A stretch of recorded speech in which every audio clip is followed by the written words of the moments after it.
Assalamualaikum warahmatullahi wabarakatuh. Salam sejahtera bagi kita semua. Kali ini kita akan membahas mengenai puisi. Nah, adakah di antara teman-teman yang sudah pernah membaca puisi atau membuat sebuah puisi? Nah, berikut ada salah satu contoh puisi yang berjudul Aku, karya Chairil Anwar. Beliau ini adalah salah satu penyair Indonesia yang sangat terkenal. Judul puisi Aku ini adalah salah satu karyanya yang sangat fenomenal pada waktu itu, bahkan sampai sekarang. Nah, nanti boleh dicari tahu oleh teman-teman apa makna dari puisi yang berjudul Aku ini.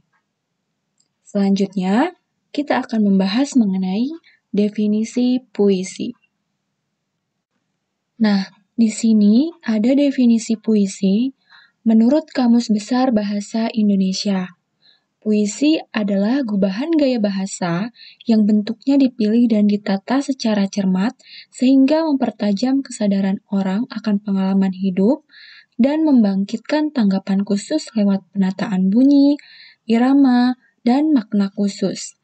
Nah, definisi puisi yang lebih sederhananya bisa kita lihat.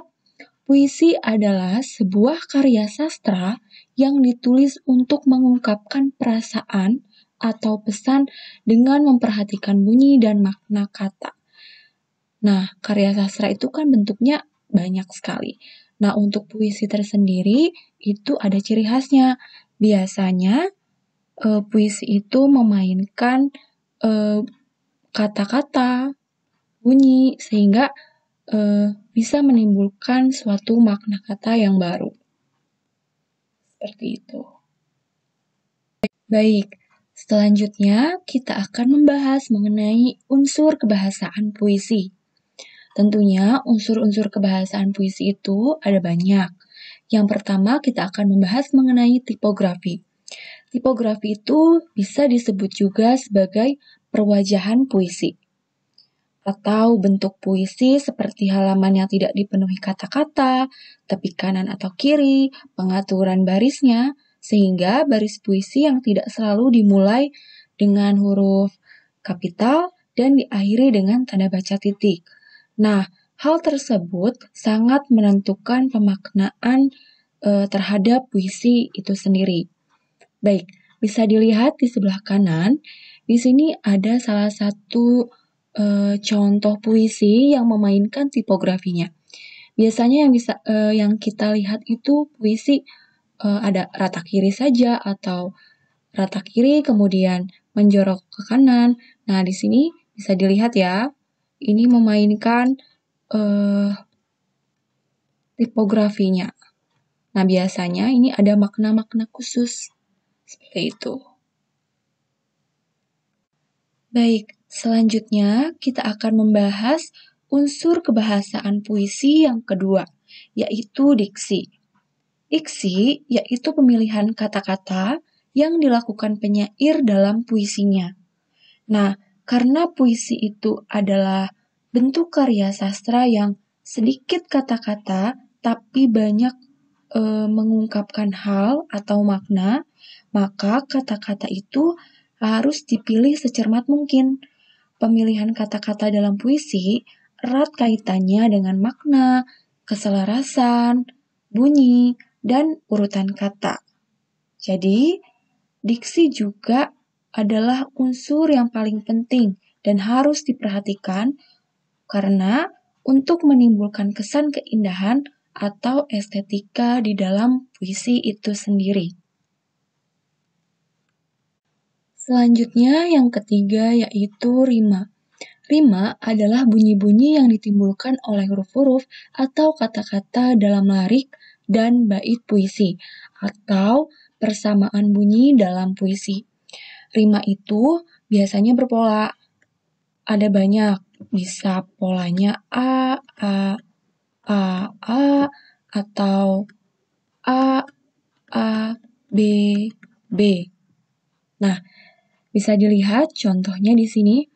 Tiba-tiba malam pun risik, berbau bisik, tiba-tiba engkau pun lengkap menerima satu-satunya duka.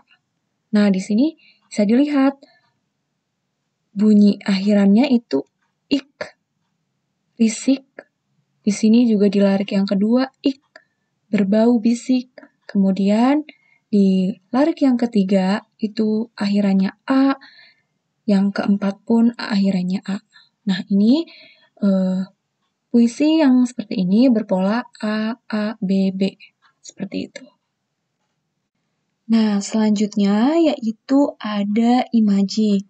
Imaji adalah kata atau susunan kata-kata yang dapat mengungkapkan pengalaman indrawi. Nah, imaji ini dapat dibedakan menjadi 3. Ada imaji auditif atau suara, kemudian ada imaji visual atau penglihatan, dan imaji taktil, yaitu berkaitan dengan imaji raba atau sentuh. Nah, imaji ini dapat mengakibatkan pembaca seakan-akan melihat, mendengar, dan merasakan apa yang dialami oleh penyair. Nah, selanjutnya yaitu ada gaya bahasa. Gaya bahasa ini biasanya dikenal atau bisa disebut juga sebagai bahasa figuratif atau yang lebih dikenal yaitu majas. Nah, bahasa figuratif atau gaya bahasa atau majas adalah bahasa kias yang dapat meningkatkan efek atau menimbulkan konotasi tertentu. Nah, unsur kepuitisan itu biasanya didapatkan dari majas. Nah, adanya majas ini menyebabkan puisi menjadi menarik perhatian, menimbulkan kesegaran, memberikan kesan hidup, dan terutama menimbulkan kejelasan gambaran angan. Nah, untuk majas ini sebenarnya banyak sekali macamnya. Bahkan ada dikelompokkan gitu untuk majas ini. Nah, hanya saja untuk kali ini kita akan membahas beberapa saja yang paling sering muncul di soal-soal untuk SMA. Nah, yang pertama yaitu ada personifikasi, yaitu majas yang menggantikan fungsi benda mati seolah-olah hidup layaknya manusia. Nah, contohnya di sini. Badai mengamuk dan merobohkan segala isi bumi. Kira-kira majas personifikasinya yang mana? Ya, benar sekali. Majas personifikasinya yaitu kata mengamuk dan merobohkan, karena di sini merupakan kata kerja yang biasanya dilakukan oleh benda hidup atau manusia. Selanjutnya yaitu ada majas metafora dan simile. Nah, kedua majas ini bisa dikatakan sebagai majas yang hampir sama karena sama-sama merupakan majas perbandingan. Hanya saja majas metafora itu mengungkapkan secara langsung berupa perbandingan analogis. Sedangkan majas simile itu mengungkapkan perbandingan dengan menggunakan kata-kata seperti seperti, bagaikan, seumpama, dan sebagainya. Nah, di sini bisa dilihat ada contoh majas metafora. Ibulah jantung hatiku di dunia ini. Nah, majas metaforanya yaitu jantung hatiku. Nah, di sini maknanya mungkin adalah sesuatu yang sangat berarti.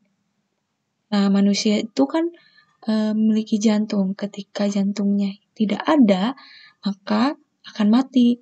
Nah, di sini ibu itu seolah-olah seperti jantung hatinya. Seperti itu. Nah, untuk majas simile, contohnya anak itu bagaikan permata yang harus dilindungi. Nah, di sini ada kata bagaikan, ada permata. Nah, ini merupakan majas similenya. Permata kan sangat mahal dan sangat berharga. Seperti itu.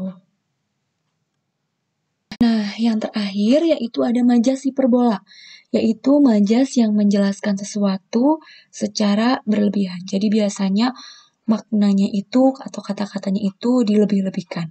Contohnya di sini, kulitnya putih seputih susu, wajahnya bersinar menyilaukan mata.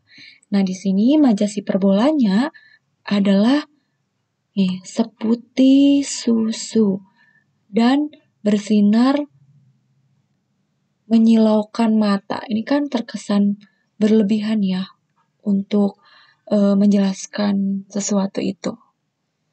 Nah, untuk materi puisi kali ini sudah selesai. Semoga apa yang telah disampaikan dapat dengan mudah untuk dipahami. Tetap semangat untuk terus belajar. Sampai jumpa. Wassalamualaikum warahmatullahi wabarakatuh.